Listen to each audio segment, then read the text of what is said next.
জাতীয় রাজস্ব বোর্ড পদের দাবি সমূহ সচিবালয় ন্যায় জাতীয় রাজস্ব বোর্ডের ডাটা এন্ট্রি অপারেটর পদে প্রশাসনিক কর্মকর্তা ব্যক্তিগত কর্মকর্তা পদে প্রতিনিধির জন্য জাতীয় রাজস্ব বোর্ডের নীতির ভিত্তিতে জরুরি সংশোধন। ঢাকা কাস্টমস হাউস সহ অন্যান্য কাস্টমারদের মতো জাতীয় রাজস্ব বোর্ডের ডাটা এন্ট্রি অপারেটর বেতন 14 গ্রেডের উন্নীতকরণ। জাতীয় রাজস্ব বোর্ডের যে কোনো ডাটা এন্ট্রি অপারেটর বিধিমালা 1985 নিয়োগপ্রাপ্ত হয়েছে এবং যে সকল বিষয়গুলো উক্ত বিধিমালাতে পরিসম্পন্ন রয়েছে সেগুলো বর্তমানে প্রচলিত কম্পিউটার পার্সোনাল নিয়োগ বিধিমালা 2019-এর মাধ্যমে নিষ্পন্ন করা হবে।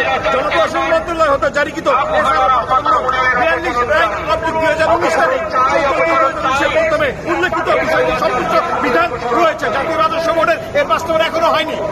কম্পিউটার পার্সোনাল নিয়োগ বিধিমালা 1985 এর মাধ্যমে নিয়োগপ্রাপ্ত data entry operator in service department training এর মাধ্যমে উচ্চতর বেতন স্কেল প্রদান করা হয়।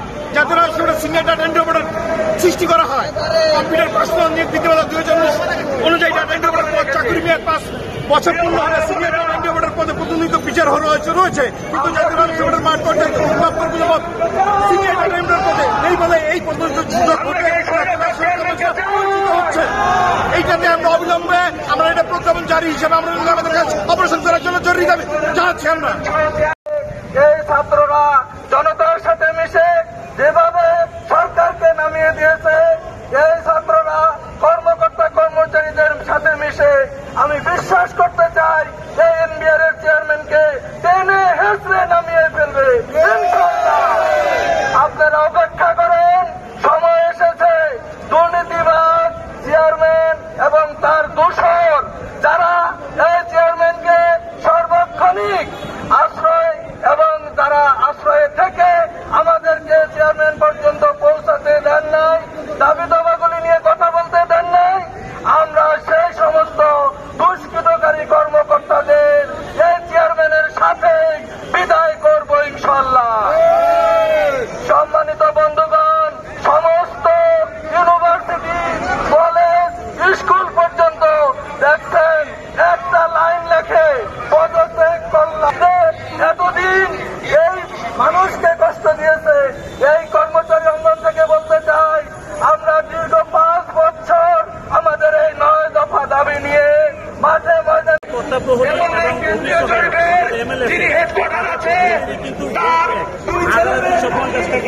প্রত্যেকেরই কিন্তু গ্রেড এক, এই গ্রেড এক থাকার পরেও আমাদেরকে কোনো নিরাপত্তা প্রহরী রেখে শুধু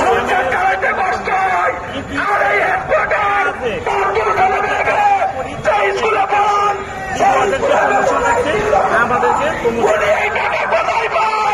করে রাখছে। শুধু তাই না, এই মাঝখানটা আবার যে নিয়োগ হয়েছে নতুন, এই নিয়োগের ওয়ার্কানুগ্রামেও আমাদের নিরাপত্তা প্রহরী এবং নোটিশ সার্ভার নাই।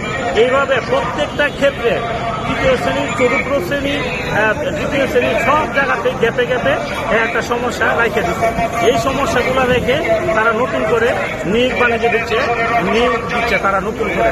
এইগুলো থেকে আমরা অপসারণ চাই এবং আমাদের জন্য প্রমোশন হয়।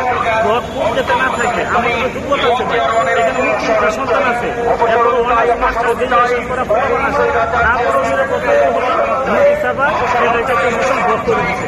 তাতে বোঝা যায় না যে এদের মধ্যে একটা কিন্তু আছে বা কারণ আছে বা নিয়োগ বাণিজ্য আছে। তো আমরা আমাদের উচিত ছিল আমাদের অ্যাসোসিয়েশন থেকে এদেরকে জানানো, আমাদের অ্যাসোসিয়েশন এরা জানাইছে এবং ওয়ার্কার সিস্টেম করে খুব সুন্দর করে কিন্তু লিখে দিয়ে আসছে।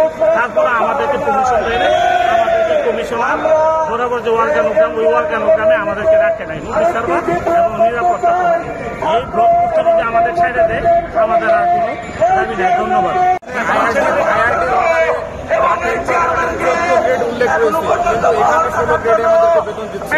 আমরা 2013 সালে চাকরিতে জয়েন করছি, কিন্তু 2011 সালে এক্সটেনশনে ডাটা এন্ট্রি 14 গ্রেড বলা আছে, কিন্তু এখানে আমাদেরকে 16 গ্রেডে নেওয়া হয়েছে, নিয়োগ দেওয়া হয়েছে। এটা একটা ক্লারিক্যাল মিস্টেক। দীর্ঘদিন ধরে দোয়াদম করে এর কোনো শুরু এখনো দেয়নি। এই চেয়ারম্যান আমাদেরকে দেয়নি, আগের চেয়ারম্যান আমাদেরকে দেয়নি। আমরা এগুলোর সুষ্ঠু বিচার চাই, সুষ্ঠু এগুলোর নিষ্পত্তি চাই।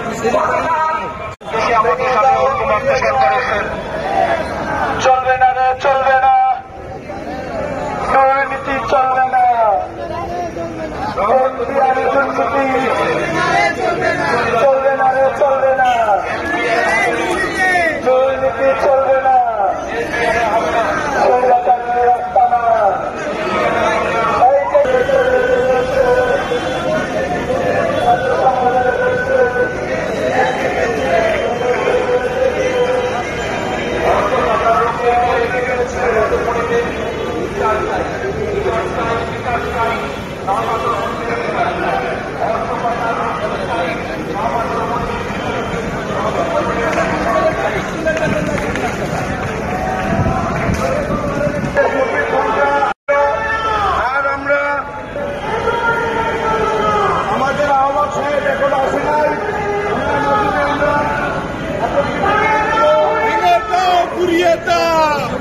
বেশি আমাদের হয়েছে বৈষম্য আমাদের হয়েছে, আমরা কিছুই পাই না।